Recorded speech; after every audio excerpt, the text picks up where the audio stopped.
जय हिंद। एक के लर्नर हब में आप सभी का स्वागत है। तो आज हम लोग करंट अफेयर में जो कि नवंबर 2022 का है, फुल पत्ती वाली क्लास पर आधारित करंट अफेयर अक्टूबर 1 अक्टूबर से 31 अक्टूबर तक उसमें हम लोग पढ़ते हैं। तो सभी प्रतियोगिता परीक्षाओं के लिए या कुछ है विशेष आकर्षण, उसमें राष्ट्रीय परिदृश्य, अंतर्राष्ट्रीय परिदृश्य, नियुक्तियां रहेगा, पोर्टल, चर्चित व्यक्ति सूचकांक, पुरस्कार, सम्मान, इस के बारे में हम लोग जानेंगे। तो उसमें सबसे पहले हम लोग जानते हैं राष्ट्रीय व अंतर्राष्ट्रीय परिदृश्य। राष्ट्रीय और अंतर्राष्ट्रीय परिदृश्य में हम लोग जानकारी इकट्ठा करते हैं, जिसमें सबसे पहले क्या है, विश्व का सबसे बड़ा सफारी पार्क। तो विश्व का सबसे बड़ा सफारी पार्क कहाँ खुला, क्यों खुला, किस लिए खुला, इसमें के बारे में जानते हैं। तो सबसे पहले क्या है, हरियाणा राज्य की गुरुग्राम और नुहा जिले के अरावली पर्वत श्रृंखला में लगभग 10,000 एकड़ क्षेत्र में विश्व का सबसे बड़ा सफारी पार्क खुला। तो सबसे बड़ा सफारी पार्क कहाँ खुला, हरियाणा के कौन से, हरियाणा के गुरुग्राम क्षेत्र में, जहां कौन सा जिला, नूह जिला में, कौन से पर्वत पर, तो अरावली पर्वत पर लगभग 10,000 एकड़ में क्या हुआ, सफारी पार्क खुला विश्व का, जो कि सबसे बड़ा सफारी पार्क है। और इससे प्रभावित अरावली पार्क के आकार में क्या हुआ, 5 गुना होगा। इससे जो प्रस्तावित अरावली पार्क का आकार है वो 5 गुना हो जाएगा।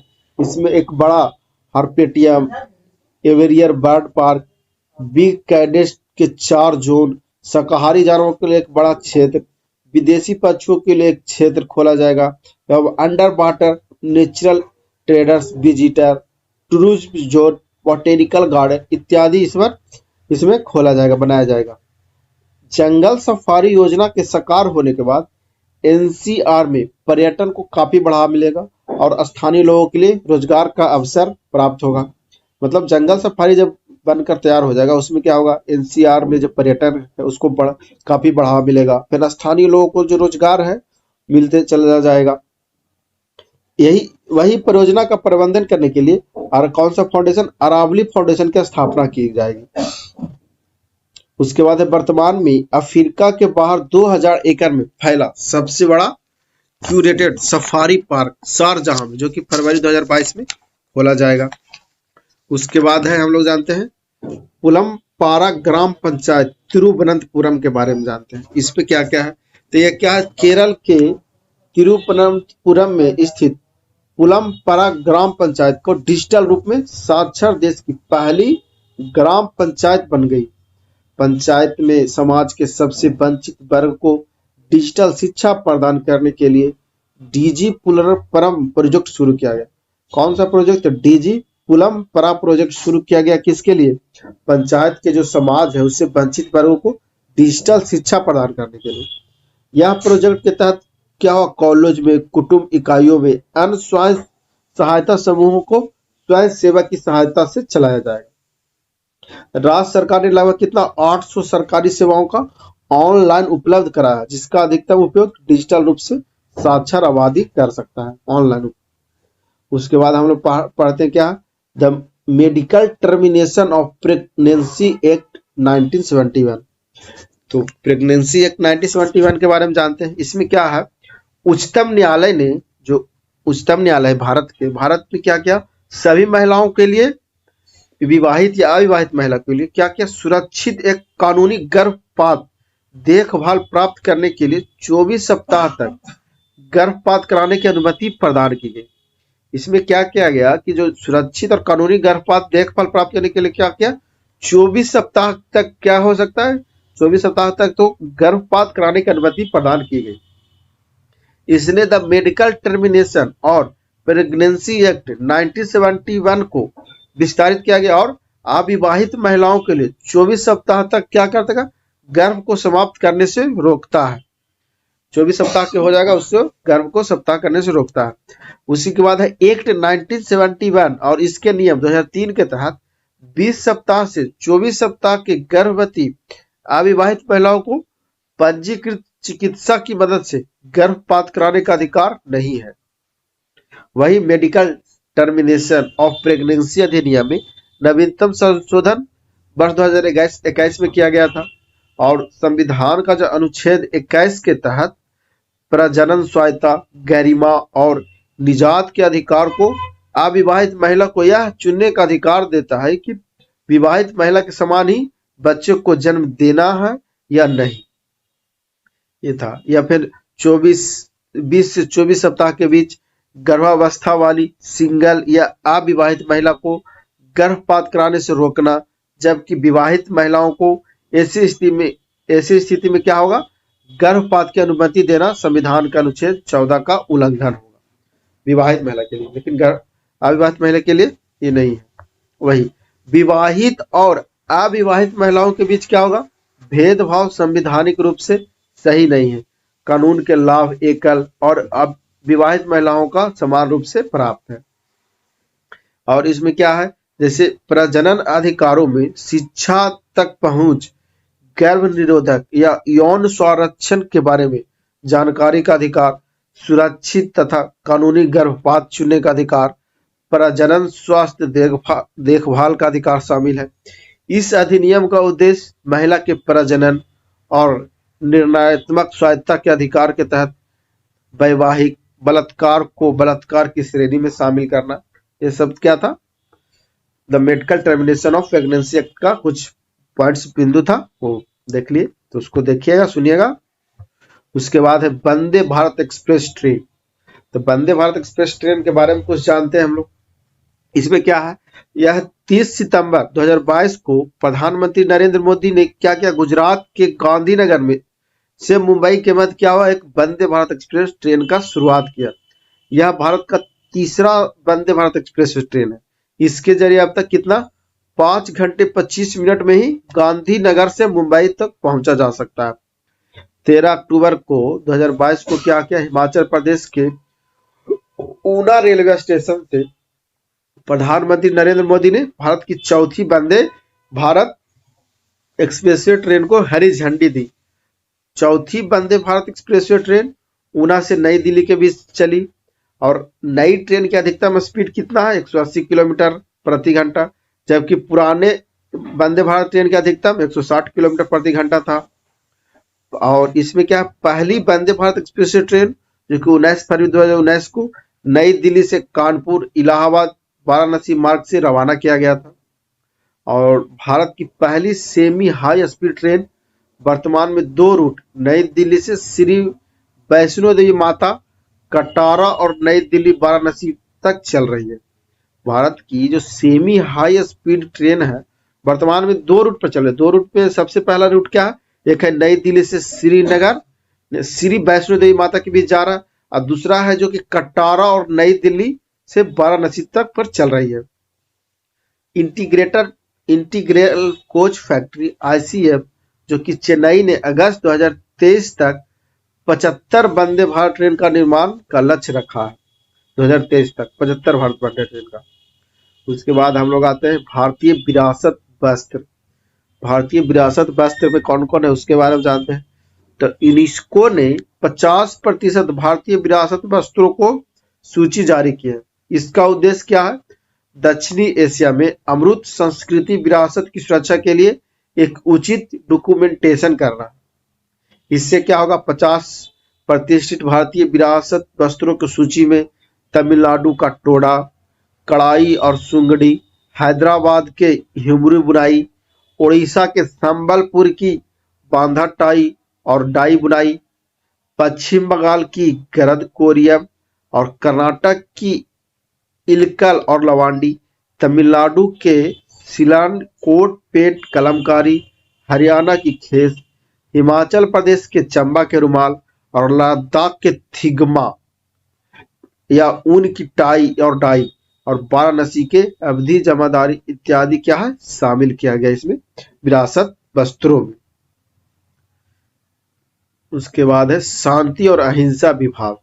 शांति और अहिंसा विभाग में क्या क्या हुआ जो देखते हैं। तो 1 अक्टूबर को जो कि 2022 के राष्ट्र स्थान में क्या किया गया, शांति और अहिंसा विभाग का गठन किया गया, मंजूरी मिला इसका। तो राजस्थान के राज्यपाल कौन है, कलराज मिश्र। तो कलराज मिश्र ने क्या किया, शांति और अहिंसा विभाग के गठन के लिए कैबिनेट की ओर से भेजे गए प्रस्ताव को मंजूरी दे दी। अब यह कला और संस्कृति विभाग के अधीन कार्य करेगा। शांति और अहिंसा विभाग कला और संस्कृति विभाग के अधीन कार्य करेगा। इसमें मुख्यमंत्री, राजस्थान के मुख्यमंत्री कौन है, अशोक गहलोत।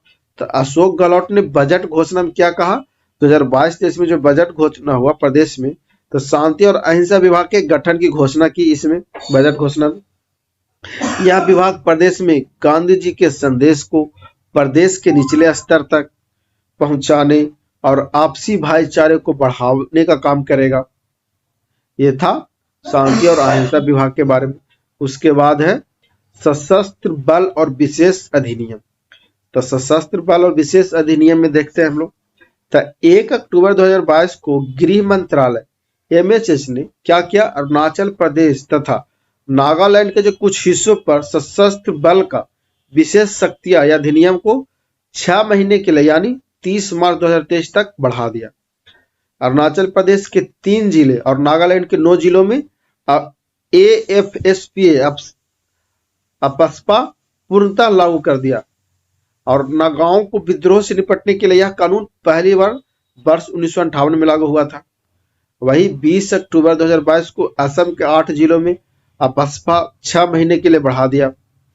और असम सरकार ने क्या किया, कानूनी व्यवस्था स्थिति को समीक्षा करने के बाद ही क्या किया, 8 जिले और 1 उपमंडल में सशस्त्र बल विशेषाधिकार कानून 1958 को 6 महीने के लिए और बढ़ा दिया।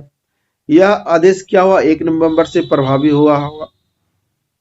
असम के राज्यपाल पश्चिमी कार्बी आंगलोग ने अशांत क्षेत्र की घोषणा की और वापस ले रहे 1 अक्टूबर 2022 से प्रभावी भी हो गया।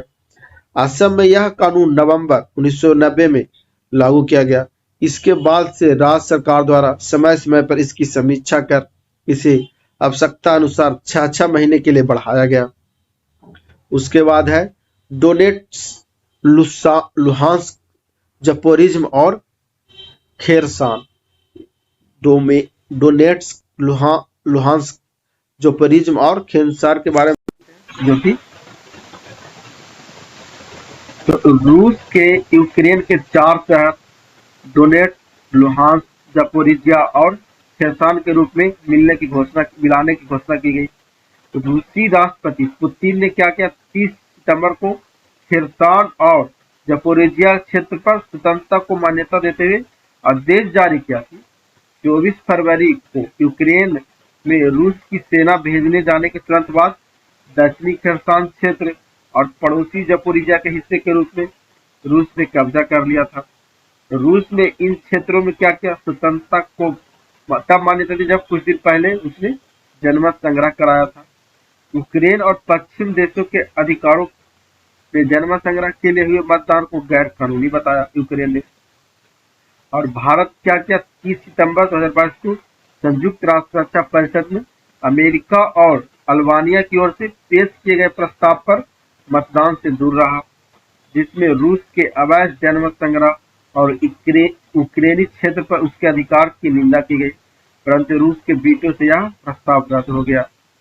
उसके बाद आते हैं महात्मा गांधी की प्रतिमा के बारे में जानते हैं। महात्मा गांधी की प्रतिमा, तो भारत की विदेशी राज्य मंत्री डॉक्टर बी मुरलीधरन ने क्या किया, 3 से 4 अक्टूबर के बीच ओमान की अपनी 2 दिवसीय यात्रा के दौरान वहां पहली महात्मा गांधी प्रतिमा का अनावरण किया। कहाँ किया, ओमान में। तो भारत के राज्य मंत्री बी मुरलीधरन महात्मा गांधी की साहस, सच्चाई और भाईचारे का संदेश पहले से ही कहीं अधिक आज प्रासंगिक। राज्य मंत्री ने नवनिर्मित पुस्तकालय का उद्घाटन भी किया। इतिहास और दर्शन शास्त्र से लेकर अंतर्राष्ट्रीय संबंधों तक का विविध विषयों पर 1000 से अधिक पुस्तकों वाला यह पुस्तकालय पाठकों के लिए संसाधन पूर्ण होगा। उसके बाद है अनुसूचित जनजातियों को आरक्षण। अनुसूचित जनजातियों का आरक्षण जो मिला, तो तेलंगाना सरकार ने क्या किया, अनुसूचित जनजातियों के लिए आरक्षण 6% से बढ़ाकर 10% करने के लिए नई व्यवस्था के बाद अब तेलंगाना राज्य में कितना हो गया, 54% हो गई। और 1 अक्टूबर 2022 से इसे लागू कर दिया गया। शिक्षा और रोजगार के क्षेत्र में क्या किया, अनुसूचित जनजातियों के लिए आरक्षण प्रतिशत बढ़ाने का प्रस्ताव अप्रैल 2017 में तेलंगाना विधानसभा में पारित किया गया और केंद्र को भेजा गया था। हालांकि केंद्र सरकार ने बिल को मंजूरी नहीं दी, इससे राष्ट्रपति की सहमति के लिए भी नहीं भेजा गया। और तमिलनाडु सरकार ने कुल आरक्षण 50% की सीमा को पार कर वर्ष 1994 में ही 69% कर दिया गया था। उसके बाद हम लोग पढ़ते हैं राष्ट्रीय आदर्श वेद विद्यालय। 4 अक्टूबर 2022 को केंद्रीय शिक्षा मंत्री कौन थे? धर्मेंद्र प्रधान ने क्या किया? उड़ीसा के पुरी में भारत के दूसरे राष्ट्रीय आदर्श वेद विद्यालय नेशनल मॉडल वैदिक स्कूल का उद्घाटन किया। इस आवासीय विद्यालय में क्या होगा? निःशुल्क शिक्षा प्रदान होगी। पहली राष्ट्रीय आदर्श वेद विद्यालय मध्य प्रदेश के उज्जैन में स्थित है। उत्तराखंड में बद्रीनाथ, कर्नाटक में श्रृंगेरी, गुजरात में द्वारका और असम में गुवाहाटी में ऐसे 4 और स्कूल खोले जाएंगे। नए स्कूल शैक्षणिक सत्र 2022-23 से शुरू होगा। मेरिट के आधार पर वेद भूषण चतुर्थ कक्षा 9, वेद भूषण 5वीं कक्षा 10, वेद विभूषण प्रथम कक्षा 11 और वेद विभूषण द्वितीय कक्षा 12वीं में प्रवेश दिया जाएगा। 4 वेदों पर शिक्षा प्रदान करने के लिए अतिरिक्त इस विद्यालय में विज्ञान, अंग्रेजी, गणित, वैदिक गणित, सामाजिक विज्ञान, कंप्यूटर विज्ञान और कृषि जैसे पाठ्यक्रम शामिल किए जाएंगे। उसके बाद है पहाड़ी समुदाय से अनुसूचित जनजातीय का दर्जा। केंद्रीय गृह मंत्री कौन थे? अमित शाह हैं, जो कि जम्मू कश्मीर में गुज्जर और बकरवाल के साथ पहाड़ी समुदाय अनुसूचित जनजाति एसटी का दर्जा देने की घोषणा की। मार्च 2022 में गठित न्यायमूर्ति जीडी शर्मा आयोग की सरकार ने सौंपी गई रिपोर्ट में पहाड़ी लोगों के लिए आरक्षण की सिफारिश की थी। जम्मू कश्मीर में सरकारी नौकरियां और शैक्षिक संस्थानों में 7% एसटी कोटे का प्रावधान है। गुर्जर और बकरवाल को क्या हो? अप्रैल 1991 से अनुसूचित जनजाति का लाभ मिल रहा है, जबकि पहाड़ी समुदाय को जनवरी 2020 से ओबीसी श्रेणी में 4% कोटा दिया गया और पहाड़ी समुदाय 1975 से ही अनुसूचित जनजाति के दर्जे की मांग की जा रही है। उसके बाद आते हैं सशस्त्र सीमा बल की महिला बटालियन। सशस्त्र सीमा बल की महिला बटालियन के बारे में जानते हैं। तो उत्तर प्रदेश में वीर एवं साहसी महिलाओं के नाम पर 3 प्रांतीय सशस्त्र सीमा बल PAC महिला बटालियन स्थापित की है। यह बटालियन बदायूं, लखनऊ और गोरखपुर में स्थापित की गई। इन 3 बटालियन का नाम रानी अंबतीबाई लोधी, उदय देवी और झलकरी बाई के नाम पर रखा गया, जिन्होंने भारत के स्वतंत्रता संग्राम में अपने प्राण को बलिदान दिया था। PAC की महिला बटालियन में 1262 पदों पर तैनाती की प्रक्रिया चल रही है और उत्तर प्रदेश में महिलाओं की सुरक्षा सशक्तिकरण अभियान मिशन शक्ति शुरू किया गया, जिसके तहत प्रदेश के पुलिस बल में नियुक्ति हेतु महिलाओं को 20% आरक्षण रखा गया, ताकि महिलाओं को भी सुरक्षा के साथ साथ उन्हें आत्मनिर्भर बनाया जा सके। ये था। अब अगला है भारत का पहला सौर ऊर्जा संचालित गाँव। भारत का पहला सौर ऊर्जा संचालित गाँव कौन है, उसके बारे में जानते हैं। तो गुजरात, जो कि गुजरात के मोढेरा गांव को भारत का पहला सौर ऊर्जा संचालित गाँव घोषित किया गया। किसको किया गया? तो गुजरात से मोढेरा गांव। इसके लिए गांव में क्या हुआ? बैटरी ऊर्जा भंडारण प्रणाली का प्रयोग किया जाएगा। दिन के समय में घरों में लगे सोलर पैनल में बिजली पैदा होगी, जबकि सूर्यास्त के बाद DESS के माध्यम से निवासियों को बिजली की आपूर्ति की जाएगी। इस पहली परियोजना के लिए राज्य सरकार द्वारा 12 हेक्टेयर भूमि आवंटित की गई। दिन में बिजली पैदा करने के लिए गांव के तमाम घरों में 1300 से अधिक 1 kW रूफटॉप सोलर सिस्टम लगाए गए। इसके साथ ही क्या हो गया? मोढेरा गांव के सूर्य मंदिर में हेरिटेज लाइटिंग और 3D प्रोजेक्शन की सौर ऊर्जा के माध्यम से संचालित होगा। ये था भारत का पहला सौर ऊर्जा संचालित गाँव के बारे में। आप जानते हैं ऑनलाइन जुए और गेम का अध्यादेश 2022। तो ऑनलाइन जुए और गेम होते हैं, उसके बारे में अध्यादेश 2022 क्या क्या हुआ।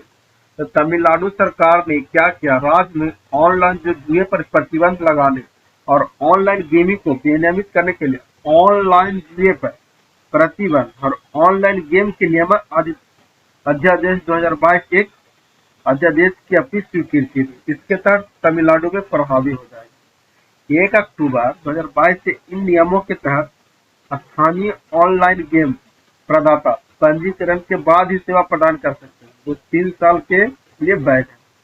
इसके तहत गेमिंग प्राधिकरण भी बनाया जाएगा, जो गेम ऑफ चांस की पहचान करेगा। वीडियो अच्छी लगी तो लाइक करें, चैनल को सब्सक्राइब करना ना भूलें और वीडियो को अपने दोस्तों के लिए शेयर करें।